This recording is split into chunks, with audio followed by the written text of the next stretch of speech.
A divisão da Bíblia em capítulos e versículos serve também para que as pessoas fiquem viciadas em alguns trechos, clichês da Bíblia.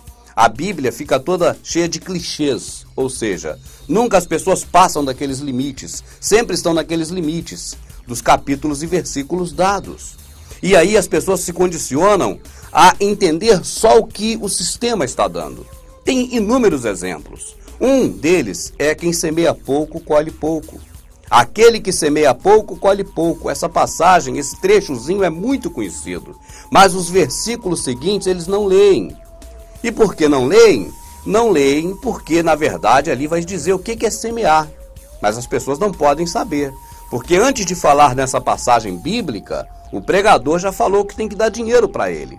Ou para a obra de Deus que ele fala, que também não é essa. Está escrito no Novo Testamento da Bíblia, tá certo? Na passagem de João, que no Evangelho de João, que a obra de Deus não é isso aí que eles falam, é outra coisa. Mas vamos por hora aqui no contexto do que eu estou dizendo para você. Quando eles dizem assim, tem que dar dinheiro para a obra do Senhor, que é para eles, tem que ajudar na obra, tem que semear, aí eles vão dar uma passagem bíblica para poder respaldar o que eles estão falando.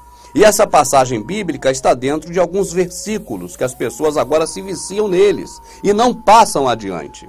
Vão ficar só nesses versículos que dizem, quem semeia pouco, colhe pouco. O versículo logo seguinte diz, semeei, dei aos pobres, a minha justiça permanece. Ou seja, explica claramente que semear é dar aos pobres e não aos ricos. Líderes religiosos, mas as pessoas estão viciadas nesse pedacinho. Outro exemplo de um versículo também que as pessoas se viciam, ou eles viciam as pessoas nesses versículos.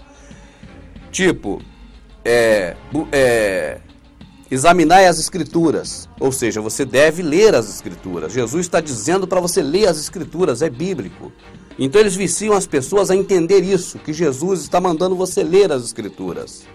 Na verdade, o que o Salvador está falando ali é que aquelas pessoas do sistema religioso liam tanto a Escritura todos os dias e nunca perceberam que as Escrituras falavam dele próprio.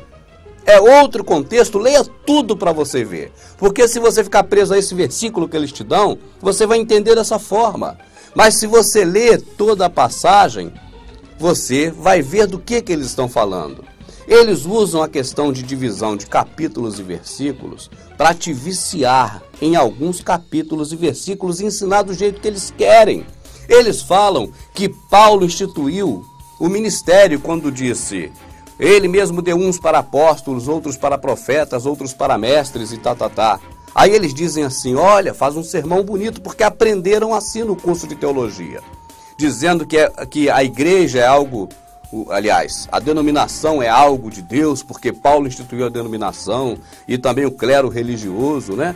O pastor, vamos dizer, presbítero, diácono, enfim, os que comandam a denominação. Aí eles, depois de falar isso tudo, eles dão uma passagem bíblica, dizendo, ele mesmo deu uns para isso, outros para aquilo, outros para aquilo outro.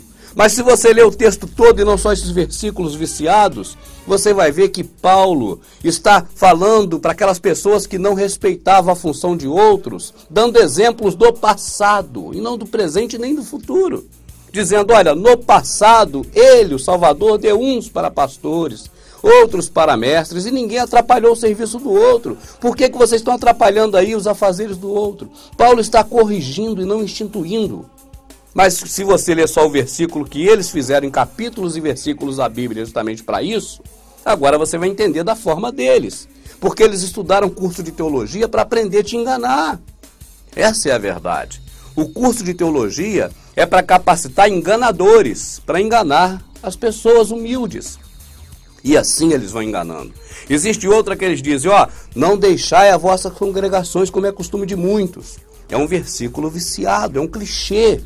Mas se você ler todo o texto, você vai ver que Paulo está falando justamente contra eles. Paulo está falando assim, olha, existe aqui a graça, o período da dispensação da graça do Salvador. Existiu o período da lei, a lei de Moisés. Nós não podemos sair da graça para voltar para a lei, porque a lei nada aperfeiçoou, a lei era ruim, a lei era tudo. Paulo demonstra todos os aspectos negativos da lei e assemelha a lei à congregação do deserto e a graça à congregação do Salvador. Então ele diz: não deixai as vossas congregações, como é costume de muitos. Não saia da graça para ir para a lei, como a maioria está na lei. É disso que Paulo está falando, e não para deixar ou não a denominação. Mas eles falam o tempo todo no sermão: irmãos, temos que congregar, porque é bíblico. Paulo falou: cantai louvores no meio da congregação. Outro versículo viciado. Paulo não estava falando cantai versículos no meio da congregação, embora eu não diga que isso está errado. Eu não estou dizendo isso. Mas naquele versículo que eles usam para falar isso, Paulo está citando um salmo de Jesus. Jesus fez um salmo, dizendo: olha, você me deu esses por filho, pai, e eles são meus irmãos também, então vou te salmodiar, te cantar no meio da congregação. É Jesus, o nosso Salvador Yahushua, que chamaram de Jesus, falando um salmo. E eles dizem que é Paulo que está justificando que existe a congregação e também os cânticos na congregação, e aí vai. O que eu estou dizendo para você nesses exemplos de versos viciados, de capítulos e versículos divididos, a essência do que eu estou dizendo aqui é essa. Usam isso para te enganar, fazendo você ficar preso a alguns versículos e capítulos, que vão ser sempre citados da mesma forma, no mesmo contexto, porque vieram do mesmo grupo, vieram do catolicismo, de Lutero, que morreu padre. Então aprenderam a mesma coisa. Nisso todas as denominações são unânimes. Eles dizem que quem veio roubar, matar e destruir é o diabo. Usa só um trecho dessa passagem para dizer isso, porque se usar a passagem toda, vai ver que o diabo não é o que veio matar, roubar e destruir, mas é o falso pastor, como está escrito. O ladrão vem senão para roubar, matar e destruir. Eu sou o bom pastor, o bom dá a vida pelas ovelhas. Mas o que é pastor mercenário que só pensa em dinheiro? Esse vendo vir o lobo, olha o diabo aí, o lobo, corre. Ora, ele corre do diabo porque é mercenário. Ele não é apacentador de ovelhas, é apacentador de porcos. Lembra que os porqueiros que estavam cuidando dos porcos, quando o diabo entrou nos porcos, o porqueiro correu? É isso que o Salvador está falando. Quem vem matar, roubar e destruir são esses porqueiros que correm.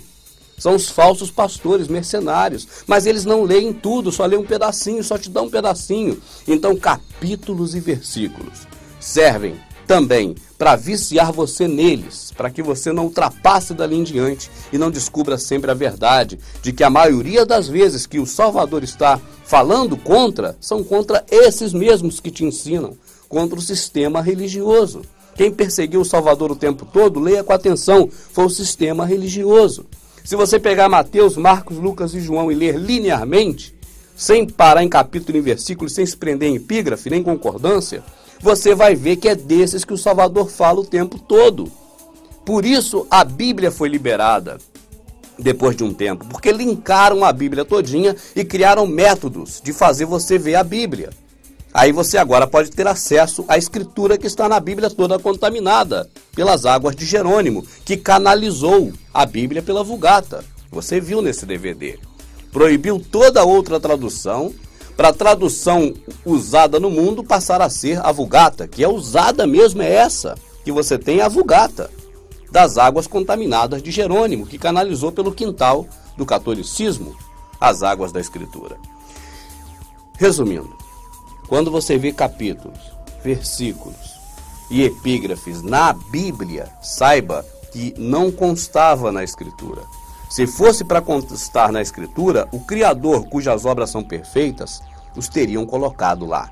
Assim que toda essa visão que eu dei de capítulo e versículo seja apenas para despertamento, para que você saiba que existe isso, essa manipulação através deles, e a partir de agora passe a ler a Escritura de acordo com o que ela foi feita, e não a Bíblia de acordo com o propósito pela qual ela foi feita.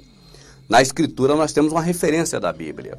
Nós temos no Antigo Testamento, na parte primeira da Bíblia, na Escritura Sagrada, que está na Bíblia, nós temos uma referência da cana que não se quebrará e do bastão que fumega que não se apagará. E o próprio Salvador, agora sim, no livro Bíblia, no Novo Testamento do livro, fala sobre essa passagem. Ele diz: que saístes a ver uma cana balançando no deserto?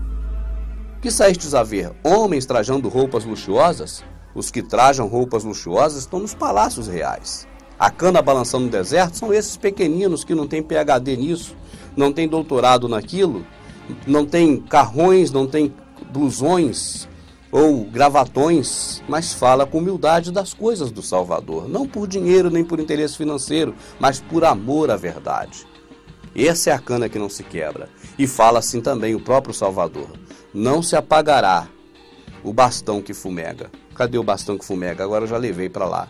Mas é esse livro que você tem na mão, que eles tudo fizeram para destruir a escritura que está nele, transformando neste livro a Bíblia. Vou falar em seguida sobre epígrafes e a divisão na Bíblia do Novo Testamento, Velho Testamento.